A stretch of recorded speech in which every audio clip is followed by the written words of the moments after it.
Okay, does that answer your question, Chet? Oh, yes, it does, and I thank you, gentlemen, and God bless you. So I'll just hang up and listen for the rest of the information. Okay, fine. Thanks so much. Thank you. That was Chet calling from Rochester, New York, and because we have Ralph from Oklahoma on the line, and let's go to Ralph. Again, our number, 1-888-24-LIBERTY, 1-888-24-LIBERTY, or 464-8295.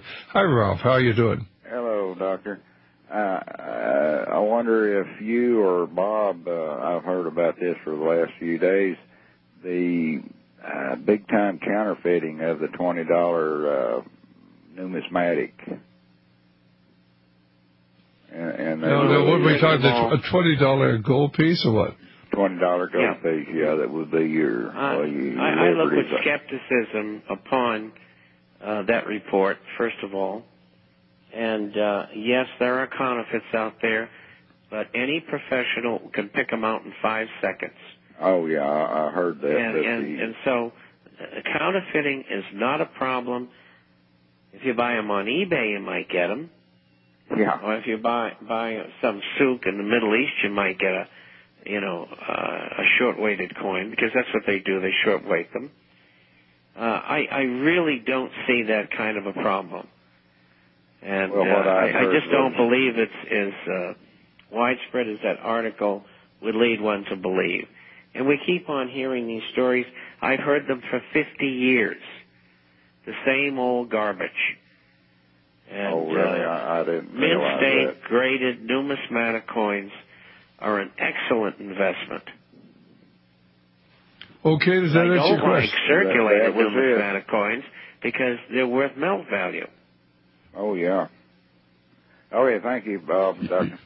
Thank you. Let's go to Bob calling in from Ohio. Again, our number, 1-888-24-LIBERTY, 1-888-24-LIBERTY, or 464-8295. Hi, Bob. How are you doing?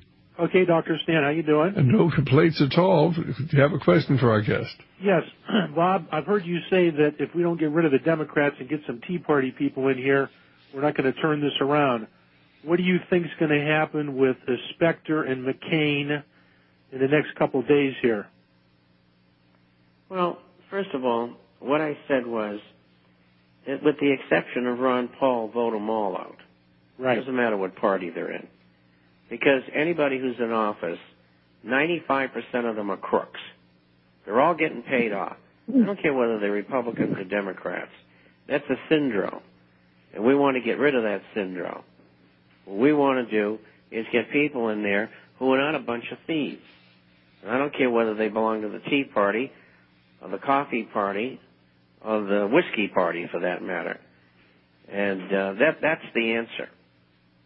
Okay, can I make a comment? I think Dr. Stan, and you probably knew too, Bob, that we know that the media counts the votes. We know with the touchscreen voting machines and all. I think it's going to be an indication. There's no way McCain and Specter can stay around. I mean, there's so much baggage. I mean, what a joke trying to say McCain is for putting up the border fence. And I want to give you an example of how the elections are rigged or whatever, and I know Dr. Stan is following this.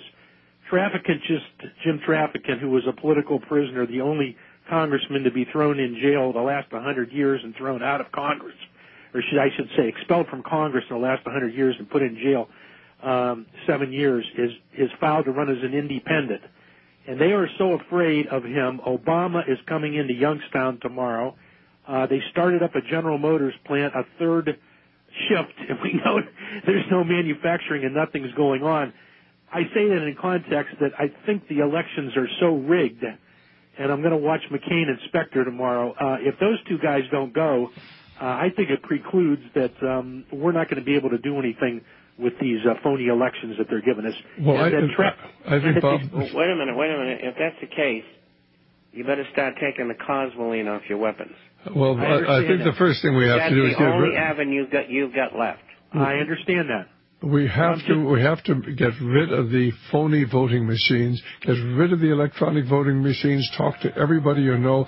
Here in California, they outlawed the voting machines. Now, admitting they went to paper ballots, now they've got electronic scanners. Can I make one last comment? Go right ahead. Dr. Stan, that was because of people like David Dill at Stanford, and you had multiple parties that were watching what was going on. And that's what we need to do all across the country, but we've got to talk to people about how they have fraudulent elections. We've got a great DVD with DB Kidd where she talks about the fraudulent elections. You're welcome to get that and make as many copies as you want to.